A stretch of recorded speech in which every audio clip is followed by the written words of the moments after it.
चलिए बात कर लेते हैं हमारे पड़ोसी देश की। पड़ोसी देश श्रीलंका में हालात बेकाबू होते जा रहे हैं। आर्थिक संकट तो था ही, अब राजनीतिक संकट भी पैदा हो गया है और देश के भीतर का भी संकट पैदा हो गया है। जहां पीएम महिंद्र राजपक्षे के इस्तीफे के बाद लोगों ने उनके घर में आग लगा दी और फिर कई सांसदों पर भी हमला किया। कानून व्यवस्था कहीं नजर नहीं आ रही है। हालांकि हालात इतने बद से बदतर हो गए हैं कि श्रीलंका कंगाल तो था ही, अब अंदरूनी हाल भी खराब हो चुका है, यानी कि हाल बेहाल है। शहर में कई जगहों पर आगजनी की वारदात को अंजाम दिया गया। इस हिंसा से करीब 3 लोगों की मौत हो गई, कई घायल हो गए। देश में सरकारी हो या निजी संपत्ति, प्रदर्शनकारियों उसे तोड़ फोड़ कर आग के हवाले कर रहे हैं और आगे बढ़ रहे हैं। ऐसा लग रहा है जैसे लंका दहन चल रहा है। पहले रिपोर्ट देखते हैं, फिर इस पर बात करेंगे। श्रीलंका के पूर्व पीएम का घर फूका। पूर्व मंत्री जॉनसन के घर में लगाई आग। सांसद महिपाला हेरात का घर जलाया। पहले तोड़ी कार, फिर लगाई आग। बवाल में सांसद समेत 3 की मौत, 150 घायल। श्रीलंका में अशांति, हिंसा और तनाव। आमने सामने सरकार समर्थक और विरोधी। विपक्षी नेता और सांसद के काफिले पर हमला। कंगाल श्रीलंका में बवाल की तस्वीरें।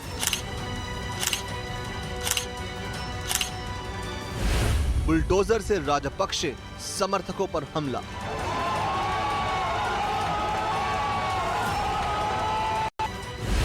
सड़क पर हिंसक भीड़ का तांडव।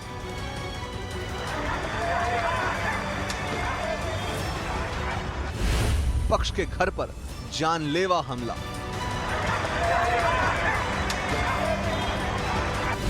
भीड़ ने की जान लेने की कोशिश।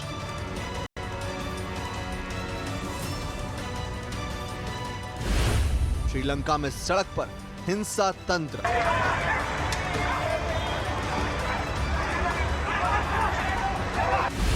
हिंसा, लूटपाट और आगजनी की लंका।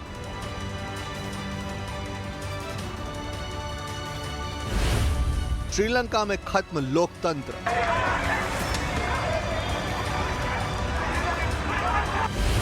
श्रीलंका में अब हिंसा तंत्र हावी। जहां देखो वहां लंका दहन।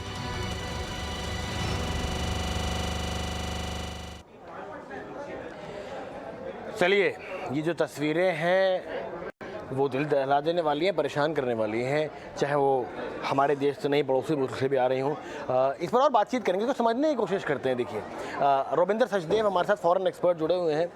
रोबिंदर सर, जब आर्थिक स्थिति इतनी खराब हो गई थी तो क्या एक अंदेशा था कि एक समय, थोड़े समय बाद एक जो सिविल अप्रोच जिसे आप कहते हैं वो होना ही था? जी हाँ, बिल्कुल। ये तो लॉजिकल है, लॉजिकल दिखता है। सिविल अप्रोच, सिविल अनरेस्ट होना ही था और होएगा और बढ़ेगा, क्योंकि ऑनेस्टली स्पीकिंग कोई रास्ता नहीं दिखता है श्रीलंका के लिए इस गड्ढे में, आप मानिए इस गड्ढे से निकलने का।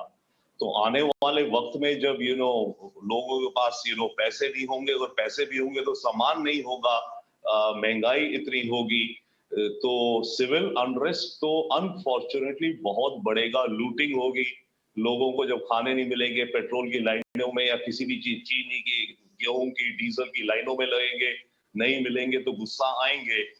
तो सिविल अनरेस्ट एंड वायलेंस बढ़ेगा अनफॉर्चुनेटली श्रीलंका में। और जो रास्ता भी है इसको अगर बाहर निकलने का, वो अगर है IMF के लोन से, करेक्ट, क्योंकि बाकी जो लोन है, श्रीलंका ने बड़ी गलतियां करी है, नो डाउट, टोटल मिसमैनेजमेंट करा है, करप्शन करा है, but at the same time अगर IMF की लोन भी लेगा तो IMF तो कंडीशंस ऐसी लगाएगा, वो बोलेगा कि आप अपना टैक्स बढ़ाओ चीजों का, ताकि सरकार पे कुछ रेवेन्यू तो आए, सरकार पे बजट तो आए। वो बोलेगा आप सब्सिडीज हटाओ कुछ चीजों से, फिर महंगाई बढ़ेगी। वो बोलेगा कि कुछ सरकारी एजेंसीज की डिसइन्वेस्टमेंट करो, पब्लिक सेक्टर को डाइवेस्ट करो, डिसइन्वेस्टमेंट करो, उसमें ट्रेड यूनियंस अपोज करेंगी। तो ये तो एक कॉम्बिनेशन ऑफ फैक्टर्स ऐसा हो गया है कि श्रीलंका के लिए लगता है अनफॉर्चुनेटली कई वर्षों तक इसको इस हालात से निकलने में लग जाएंगे, और किस रूप से निकलेगा एंड कमिंग बैक, जो आपने शुरू में कहा कि इन चीजों का जो कॉम्बिनेशन है उससे तो civil unrest and civil approach, civic unrest ये बढ़ेगा अनफॉर्चुनेटली। रविंद्र सर, एक सवाल मेरा यहाँ पे बड़ा इंटरेस्टिंग था कि जब भी ऐसे हालात बनते हैं ना किसी भी देश में, तो जो आसपास की ताकतें हैं उनके लिए बड़ा ब्रीडिंग ग्राउंड बन जाता है, उनके लिए एक मौका बन जाता है। अब यहाँ पे जैसे चाइना हो, यूएस हो या कोई भी और विदेशी देश हो, और श्रीलंका हमारे एकदम बगल में है, हमारा कितना बड़ा रोल रहेगा कि शायद तक श्रीलंका के हालात को देखने का, क्योंकि अगर आज यहाँ पे इन हालातों का चाइना ने फ़ायदा उठाने की कोशिश करी या यूएस ने फ़ायदा उठाने की कोशिश करी, तो हमारे जो पड़ोसी हैं वहाँ पे बिल्कुल दिक्कतें आ सकती हैं। इसको आप कैसे देखते हैं? जी हाँ, आप बिल्कुल सही कह रहे हैं, but at the same time हम भी तो श्रीलंका के पड़ोसी हैं, तो हम भी अपनी अपॉर्चुनिटी देख रहे हैं, ढूंढ रहे हैं। देखिए, हम मदद कर रहे हैं, मॉनेटरली हमने भी करीब I think almost 3.8 billion dollars mix between currency swap and lines of credit वगैरह दिया है श्रीलंका को, पर उसका भी हम वापस पेमेंट चाहेंगे, राइट? ये लाइन ऑफ क्रेडिट है इन सेंस। एंड सेकेंडली हमारे लिए अपॉर्चुनिटी है ये डेफिनेटली, यस, दो एंगल से। एक तो श्रीलंका के अंदर चाइना के विरोध सेंटिमेंट, ओपिनियन बहुत बढ़ गया है, वन। सेकेंडली, इनफैक्ट अभी रिसेंटली कुछ पावर प्रोजेक्ट्स, राइट, श्रीलंका से भारत ने लिए हैं, एनटीपीसी ने, अडानी ने, और आई थिंक एक और 3 पावर प्रोजेक्ट्स हैं जो भारत को मिले हैं।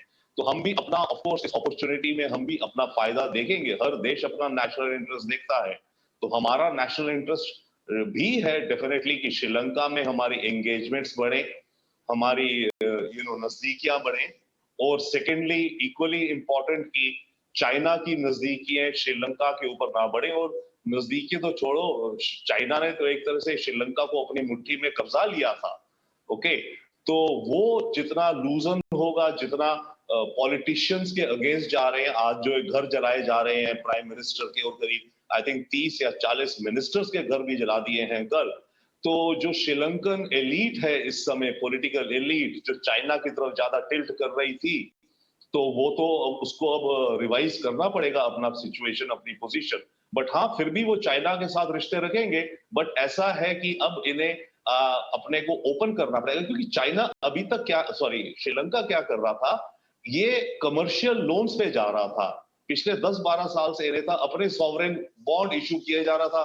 दुनिया ध्यान नहीं दे रही थी, भाई कंट्री के सॉवरेन बॉन्ड तो अल्टीमेट चीज होता है, तो श्रीलंका धड़ाधड़ अपने सॉवरेन बॉन्ड इशू करे जा रहा था और पैसा खर्च करे जा रहा था, irresponsibility on projects which were white elephant projects. China से इन्होंने एक जो एयरपोर्ट बनाया, which is known as I think the emptiest and the loneliest airport in the world, right? जो राजापक्षा की कॉन्स्टिट्यूएंसी में कहीं जंगल के बीच बना दिया, वहां कोई पैसेंजर्स नहीं है।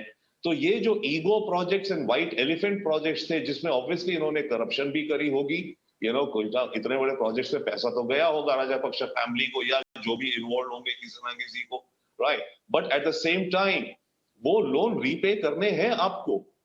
तो श्रीलंका एक तरह से खर्चे करता गया विदाउट रिस्पॉन्सिबिलिटी, एंड कोविड आया तो जो बेसिकली रविंद्र सर, आपको मुझे रोकना पड़ेगा। रविंद्र, अनफॉर्चुनेटली आपको मुझे रोकना पड़ेगा क्योंकि हमारा समय समाप्त हो रहा है, तो हम आप की इतनी ही सेवाएं ले सकते हैं यहाँ पे, लेकिन आगे बढ़ते हैं। स्वदेश विशेष का समय खत्म हो चुका है। आप देखते रहिए ET Now स्वदेश, और अपना और अपनों का ख्याल रखें।